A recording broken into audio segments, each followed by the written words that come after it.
Alright, so it's been about a year and a half since I started collecting, and since we're kind of reaching a point with Hasbro where they seem like they're going to release the next two or three waves right on top of each other, and we just got Namor coming out.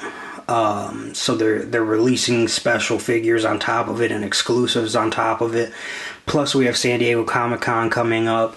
Like, all these figures are just coming out so fast on top of each other for the second half of 2016 that I wanted to take a moment as of this point in time, a year and a half into collecting, and kind of do a roundup as far as honorable mentions, which is what this video is going to be about. These are figures that I love that just didn't quite crack the top 10, but they are awesome nonetheless, and they are definitely some of my favorites of my entire collection. I'm going to kick off the honorable mentions with my man Baron Zemo here from the Winter Soldier Mandroid Build-A-Figure wave, and you know, a lot of people like him. I've seen a lot of people hate him.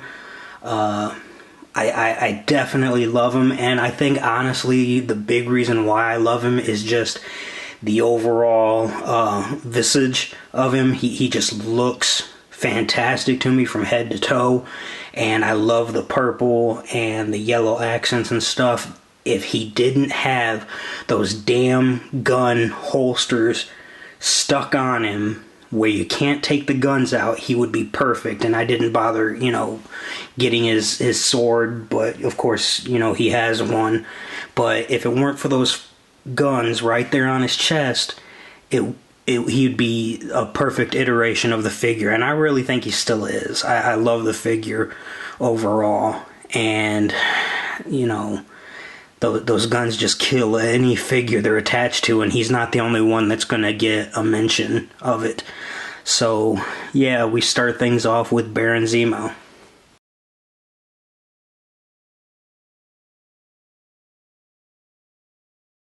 Next on the list is Spider-Man 2099 from the Hobgoblin Build-A-Figure wave. And I definitely love this figure. He looks awesome, and I hear that we're getting an updated version of him with the next Spider-Man wave. They haven't said when it's coming out, if it's the end of this year or the beginning of next or whatever, but the one with like Jackal and all of those in it. So I look forward to seeing what that figure looks like, but I'm definitely gonna pass on it because I'm really happy with this one. It's a perfect rendition of Spidey 2099. I've just never really been interested in the character, so it's hard for me to rank him that high on the list, but he looks so badass that I couldn't not have him at least mentioned in the honorable mentions.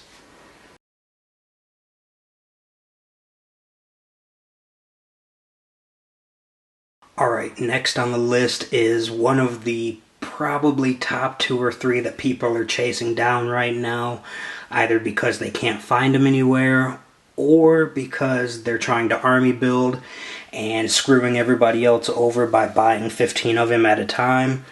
That would be the Captain America wave Giant Man Build-A-Figure Nick Fury. Definitely earns a spot on my honorable mentions. I was stoked that we were getting him as soon as they released pictures of him. I love the old school Nick Fury with the eye patch and the, you know, the white dude eye patch rocking, grizzled David Hasselhoff type of Nick Fury. He's awesome. This is the Nick Fury that I picture. I love Sam Jackson as Nick Fury, don't get me wrong, he's awesome. But this is definitely the Nick Fury that I grew up with, and I know a lot of people that would watch this video did as well. So nothing hating for Sam Jackson, got nothing but love for his Nick Fury, but this is definitely the guy that I was waiting for, because this is what I picture when I think Nick Fury. And he's awesome, every detail of him, but again, keeping him from being perfect, he's got that gun holster strapped to his chest that you can't take the gun out of. So when I'm shooting stop motion and his character runs out of bullets, he can't grab the gun that's right there on his chest and use it because it doesn't come out. So that kind of makes it useless to me. And I hate that. I really do. Great looking addition if you're just going to put them on a shelf and, you know, look at them once in a while. Not so great if you're going to make use of them for other things. So it is what it is. The only other problem I have with him is that his head's really loose. If you notice that he's looking down, it's because his head doesn't really want to stay up. So I don't know if it's a quality control issue. I know I've seen a couple other people complain about their Nick Furies. Let me know if you have any major issues with yours. I'm just curious. But I love the figure too much to get rid of him. However, it does kind of irk me that I have a lot of trouble keeping his head up.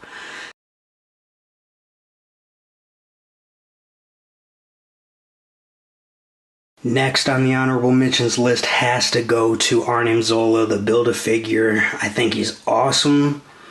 I love the look of him. There's a lot of good figures I got along with the Wave to put him together.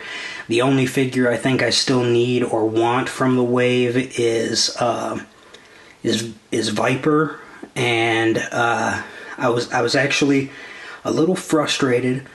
I remember going to order Viper, and I realized that the screen on his chest that came with her had Red Skull on it. So I'm really glad I caught that before I purchased her. So I ended up getting Madame Mask to get the Zola face, and I just got to pick up Viper at some point, you know what I'm saying? But it's not a major thing. Overall, I love the figure. He's a great Build-A-Figure, and he looks awesome. No complaints whatsoever about him specifically. He's got just enough, you know, articulation and everything. I love the color work on him, and I really think he's a great Build-A-Figure.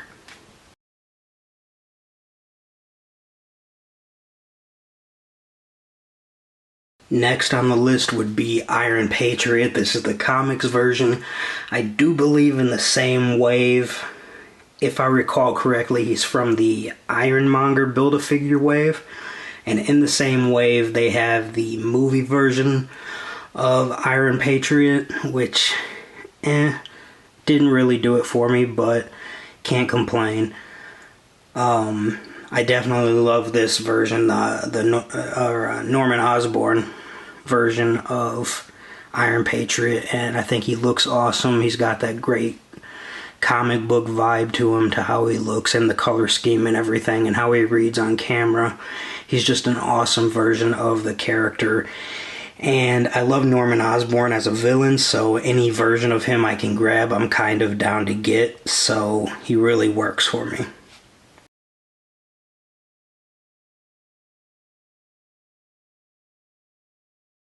Next we have Iron Fist from the Allfather Build-A-Figure wave.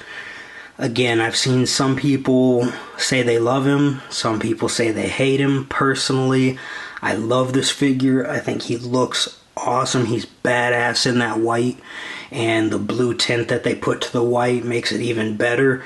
I know that we're about to get a green and gold version, and a lot of people seem excited about that version of him, but personally, I don't need another Iron Fist.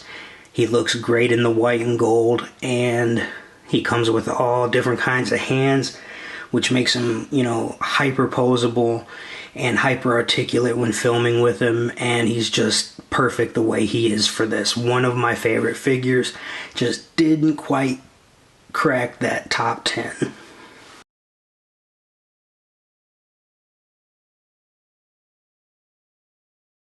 This guy right here I feel kind of bad about, and I'll tell you why here in a second, but this is the Iron Man from the newest wave, the Giant Man Build-A-Figure wave, and to tell you the truth, I'm not a huge Iron Man fan. I never have been, I never will be.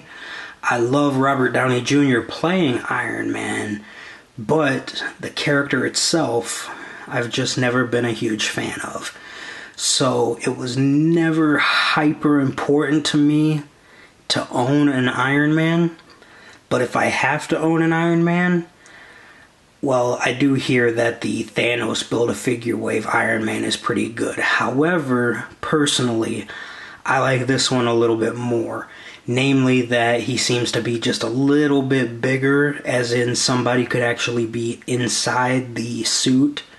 And the scale compared to other Marvel Legends is just on point, and I really love it. Now, I feel bad because he actually did make the top 10 originally.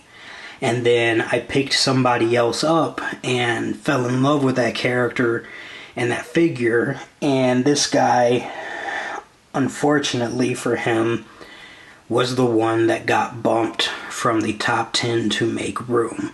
But because he was good enough to make the top 10, I had to at least include him with the honorable mentions.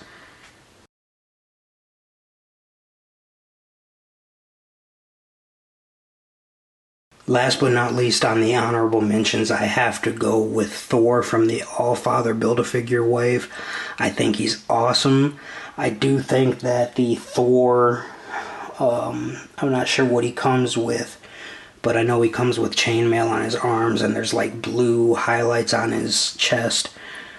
I do think that one looks a little bit cooler, but Thor tops my honorable mentions list for a couple of reasons. Number one, I think that he's a perfect version of the character. He encapsulates everything that I picture when I think of Thor. He's an Asgardian. He needs to be a little bit bigger than everybody else. He has that power. He has that physique that just sells that he is the god of thunder and that he is not a mere mortal, and that is awesome to me. And the other thing is, he was the very first Marvel Legend that I bought. And you have to make room when you rank the Marvel Legends you bought. You have to make room at least on the honorable mentions for the very first one you bought. I mean, this guy is the one that got me into collecting these figures and wanting to shoot stop motion. As soon as I decided I wanted to shoot stop motion with Marvel Legends, I went to the store, and the All-Father wave and the Hobgoblin wave were the two new ones out. And I'm perusing through all the different characters and stuff, and I can't really decide on who I want or who I want to start with or whose story I want to tell or who I want to include. And then I found this dude sitting on the pegs, and I had to get him. He's perfect. He's Thor. As soon as I saw him, I said, this is Thor. I could wait for a decade, and I'm not going to get a better version of Thor than what I have right now. So I nabbed him, and he became the first figure in a very large and ever-growing list of figures that adorn my shelving and kitchen table, and hopefully sooner rather than later my computer screen and your computer screens for all of your enjoyment who enjoy stop motion animation. So that is it for the honorable mentions. The next video is going to be my top 10 Marvel Legends up to this point. My top 10 favorite Marvel Legends. And I hope you check back to check that video out. Thanks.